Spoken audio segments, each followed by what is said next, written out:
ಸ್ನೇಹಿತರೆ, ನಿಮಗೆಲ್ರಿಗೂ ಕೂಡ ಇವತ್ತು ಒಂದು ಸತ್ಯವನ್ನು ಡಿ ಬಾಸ್ ಅವರ ಬಗ್ಗೆ ನಾನು ನಿಮಗೆ ತಿಳಿಸ್ತೀನಿ.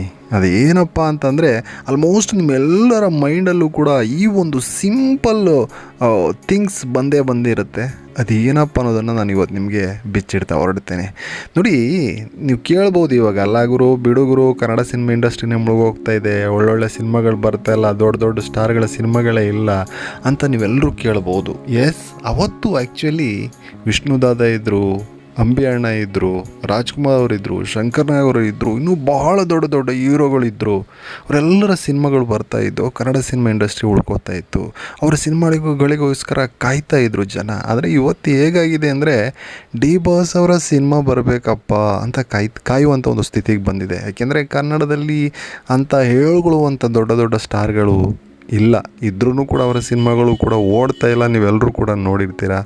ಇವಾಗ ಸುದೀಪ್ ಅವ್ರ ಸಿನಿಮಾವನ್ನು ತುಂಬ ಜನ ಅಬ್ಸರ್ವ್ ಮಾಡಿರ್ಬೋದು. ವಿಕ್ರಾಂತ್ ರೋಣ ಬಂತು, ಅದು ಮೂಲೆ ಗುಂಪಾಗೋಯಿತು.